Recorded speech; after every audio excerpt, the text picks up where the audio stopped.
পারবো না, ফিরে আসতে পারবো না, তিনজন সাহাবী আমরা শাহাদাত বরণ করবো। আল্লাহর রাসূলকে আল্লাহ রাব্বুল আলামিন আগে থেকে জানিয়ে দিয়েছেন যে আজকে যুদ্ধ ভয়াবহ যুদ্ধ, যুদ্ধের ময়দান থেকে যারা ফিরে আসে তাদেরকে গাজী বলা হয়, আর যারা যুদ্ধের ময়দানে আল্লাহর দ্বীন প্রচারের কাজে লিপ্ত হয়ে আল্লাহর দেওয়া জীবন আল্লাহর রাস্তায় উৎসর্গ করে তারা শহীদ হয়ে যায়। আমরা আজ তিনজনের একজনও ফিরে যেতে পারবো না। চলো আমরা যার যার মতো সব বাড়ি থেকে আমাদের ছেলে মেয়ে স্ত্রী পুত্রদের কাছ থেকে বিদায় নিয়ে আসি। যারা বলেন সুবহানাল্লাহ।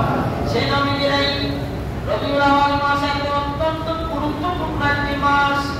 জামাসব্যাপী ঈদে মিলাদুন নবীর ধারাবাহিকভাবে আলোচনা আল্লাহ রাব্বুল আলামিনের ঈদের ব্যাপারে ইউটিউবে এবং সোশ্যাল মিডিয়াতে আপনারা দেখতেছেন, কিন্তু নবীর আসল ভালোবাসা হলো বিশ্বনবীর উপরে করা আর সকল ইবাদত বেশি বেশি করা। বলেন সুবহানাল্লাহ। আমরা নিয়মিত আল্লাহ রাসূলের উপরে দরুদ শরীফ পড়ি।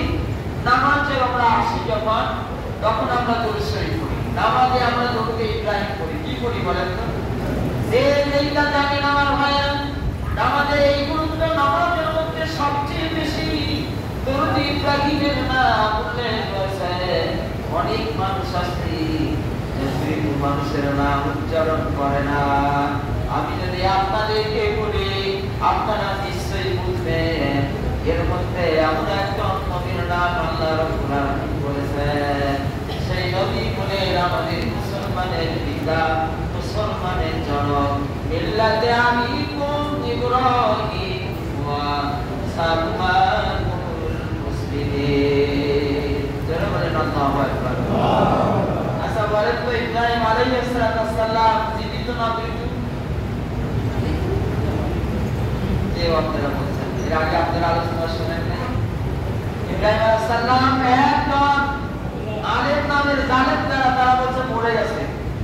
ইব্রাহিম আলাইহিস সালাম আজও পর্যন্ত মরে নাই। ইনি আছেন কোথায় জানেন তো?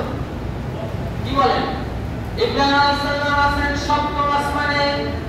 যাদের পিতা বাতার প্রাপ্তির সম্পাদন করতে বাচ্চা অবস্থায় যারা মারা যায়, কেউ 4 মাস অবস্থায় মারা যায়, কেউ 6 মাসে মারা যায়, কেউ বা ডেলিভারি হয়ে মারা যায়, আবার কেউ 6 বছর 5 বছর 7 বছর আগে মারা যায়। এই সমস্ত ছেলেরা আল্লাহ রাব্বুল আলামিনের নবী হযরত ইব্রাহিম আলাইহিস সালামের কাছে জমা হয়। বলেন সুবহানাল্লাহ।